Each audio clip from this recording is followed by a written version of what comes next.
Chapter 3 Pronoun. Pronoun is a word used instead of a noun. Subjective case, objective case, possessive case, इसके cases होते हैं. Subjective case में I, we, you, they, he, she, it लगता है. Objective case में me, us, you, him, her, it, them लगता है. Possessive adjective में my, our, your, his, hers, its, their लगता है. प्रोनाउन पजेसिव प्रोनाउन में mine, ours, yours, his, hers, theirs लगता है. इट्स नॉन लिविंग का पजेशन होता है और दे लिविंग और नॉन लिविंग के साथ यूज़ होता है ना. जब नॉन लिविंग का हमें पजेशन बताना होता है तब हम इट्स का यूज़ करते हैं.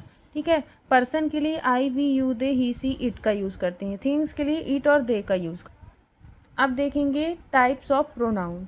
प्रोनाउन के टाइप्स होते हैं personal pronoun, possessive pronoun, demonstrative pronoun, distributive और reciprocal, reflexive pronoun, emphatic pronoun, relative pronoun, interrogative pronoun, exclamatory pronoun, indefinite pronoun. ऐसे करके हमारे पास टोटल 11 प्रोनाउंस होते हैं. प्रोनाउन के कुछ रूल्स हैं. जैसे फर्स्ट रूल है हमारा, जैसे 1 2 3 एंड 2 3 1 रूल. ये सब्जेक्टिव केस के लिए होता है. 1 2 3 फर्स्ट पर्सन, 2 मतलब सेकेंड पर्सन, 3 मतलब थर्ड पर्सन.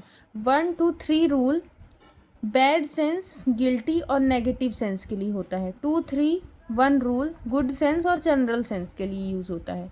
ठीक है. एग्जाम्पल 1 2 3 का एग्जाम्पल है I, you and he attacked the house. ये निगेटिव सेंस है ना, अटैक्ड, इसलिए आई, यू एंड ही मतलब first person, second person and third person.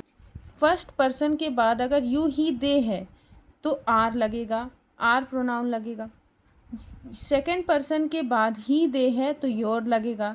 He, she, it, ही, सी, दे के साथ देयर है, ही, सी, दे के साथ देयर लगे. सेकेंड रूल है, हमें यूज़ करना चाहिए subjective case in this condition.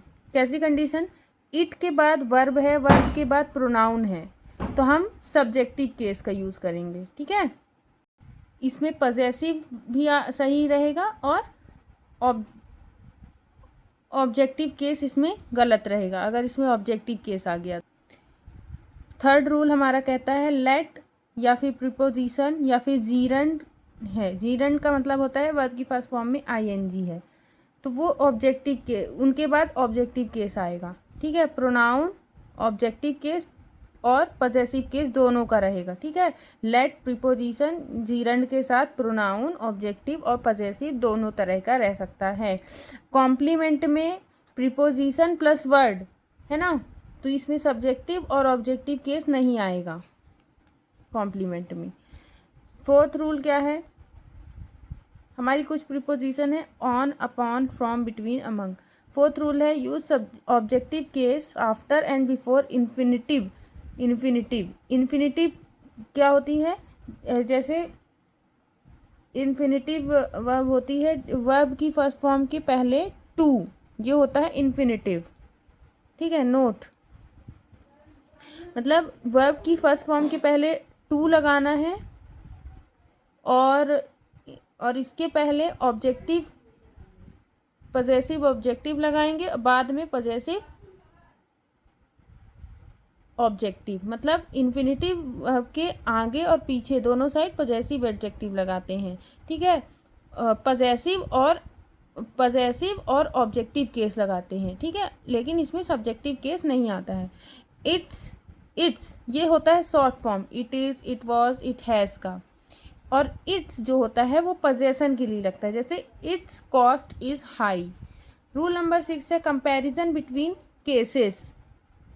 अगर सब्जेक्टिव केस है तो वो सब्जेक्टिव और पॉजेसिव में होगा, ऑब्जेक्टिव में नहीं रहेगा. ऑब्जेक्टिव वाला ऑब्जेक्टिव और पॉजेसिव सही रहेगा और सब्जेक्टिव गलत रहेगा. ठीक है. अब हम पढ़ेंगे relative pronoun. Relative pronoun that often indicate dependent और रिलेटिव क्लॉजेस इन सेंटेंस. ठीक है. जो प्रोनाउन डिपेंडेंट और डिपेंडेंट क्लॉजेस को इंडिकेट करते हैं वो रिलेटिव प्रोनाउन कहलाते हैं. ठीक है. अब ये रूल पढ़ेंगे हम लोग.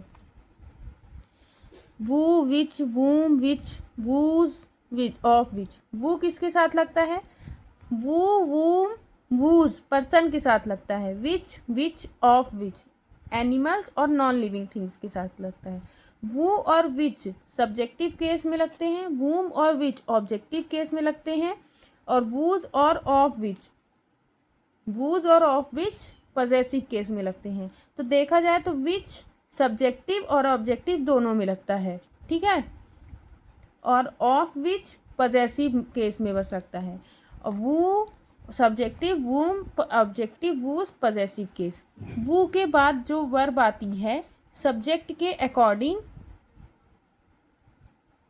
इसका मतलब है वू के बाद वाली जो वर्ब सब्जेक्ट के अकॉर्डिंग आती है, वू के बाद वाली वर्ब सब्जेक्ट के अकॉर्डिंग आती है।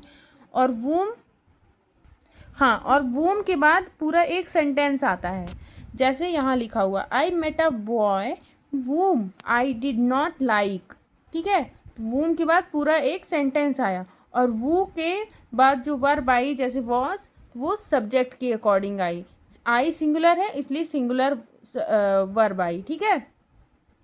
रूल 18 है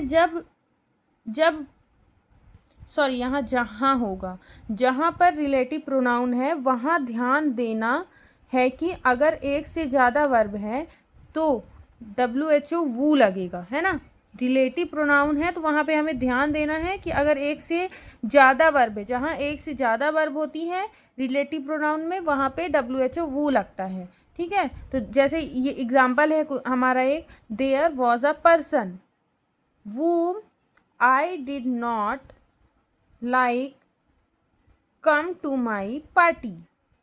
तो ये हमारा एग्जाम्पल रॉन्ग रहेगा, इसका राइट एग्जाम्पल ये है, there was a person who I did not like who, यहाँ पे वूम आ गया था, एक से ज़्यादा वर्ब है ना यहाँ पे, इसलिए तो यहाँ पे वो आएगा, whom I like came to my party, ये करेक्ट रहेगा, ठीक है। अब दूसरा रूल पढ़ें। रूल नंबर 9 हमारा ये कहता है कि जब हमें कोई चॉइस करनी है तब हम विच का यूज़ करेंगे, चाहे वो नॉन लिविंग हो या लिविंग हो। चॉइस की कंडीशन में हमेशा विच ऑफ करके लगाएंगे, ठीक है, विच ऑफ, ठीक है। रूल नंबर 10 है relative pronouns are also used as object of a preposition. Relative pronoun हमेशा प्रीपोजिशन की तरह यूज़ होता है। नोट, राइट, लीव, विथ लगाते हैं। The chair on which I was sitting began to crack.